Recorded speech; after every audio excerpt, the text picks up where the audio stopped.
अगर आपको माफी नहीं मिलती है तो क्या आप कर्म बंधन से मुक्त नहीं हो सकते हो? इसका उत्तर है कि आप हो सकते हो कर्म बंधन से मुक्त। कैसे हो सकते हो? क्योंकि माफी का मिलना कर्म मुक्ति की गारंटी नहीं है। ध्यान से सुनिए, बहुत इंपॉर्टेंट लाइन है, इस लाइन को नोट करिए कि माफी का मिलना आपके कर्म मुक्ति की गारंटी नहीं है कि आप कर्म से मुक्त हो गए, ये गारंटी नहीं है अगर माफी सामने वाले ने दे भी दी।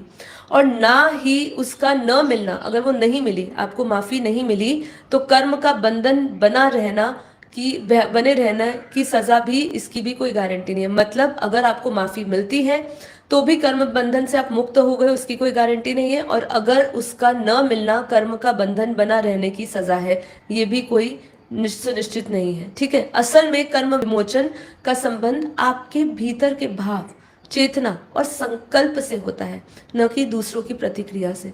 मतलब हम इंतजार करें सामने वाला हमें माफ करे, प्रतिक्रिया उसकी कब आएगी, कब वो माफ करेगा, तब तक क्या हम उस पछतावे की आग में झुझलते रहेंगे, उस पछतावे में मरते रहेंगे, जलते रहेंगे? अगर उसमें हम मरते रहे, जलते रहे, तो हम कभी भी इस धरती से मुक्त नहीं हो पाएंगे, क्योंकि ये धरती के वाइब्रेशंस, वो भाव हमें इधर ही अटकाए रखेगा। तो आइए इसको हम आध्यात्मिक, वेदांत और सूक्ष्म विज्ञान की दृष्टि से समझते हैं। माफी मिलना जरूरी क्यों लगता है? पहला तो क्यों लगता है? क्योंकि अहंकार को चोट लगी होती है, तो हमें लगता है कि माफी जल्दी मिले, पछतावा अधूरा लगता है हमें। और कहीं ना कहीं हम यह विश्वास करते हैं कि वो व्यक्ति हमें क्लीन चिट देगा, तभी हम मुक्त हो जाएंगे। ये प्रैक्टिकल अनुभव मैंने भी किया। हम जिंदगी में कई ऐसे लोगों से मिलते हैं जिससे हमेशा आपकी फ्रीक्वेंसी मैच नहीं होती है।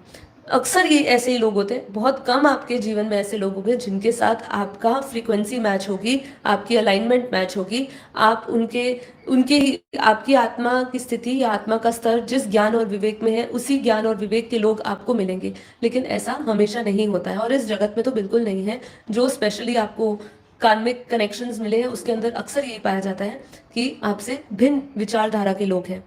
अब होता क्या है कि जो ज्ञानी आत्मा होती है, मैंने ये नोट किया है अपने अनुभवों से, या जो लोग मुझसे प्रश्न पूछते हैं, तो वो काफ़ी भावनात्मक होते हैं, काफ़ी उनके अंदर सेंटिमेंट्स और इमोशनल होते हैं, और उनको ऐसा लगता है कि उनका किसी से माफ़ी की प्रतिक्रिया मिल जाना, उनको किसी ने माफ़ कर दिया, ऐसा उनके मुंह से सुन भी लेना कि चलो छोड़ो, जो हुआ देखा जाएगा, बीती सो बिंदी लगाओ, आगे बढ़ो, ऐसा करके किसी ने आपको कह भी दिया हो, लेकिन उनके मन में वो हमेशा एक चोट की तरह परेशान करता रहता है, क्या सही में मुझे क्लीन चिट मिल गई है क्या, तभी मैं मुक्त होऊंगा। ये अक्सर जो बहुत ही आध्यात्मिक इस मार्ग पर है, उनकी ये भावना अक्सर होती है।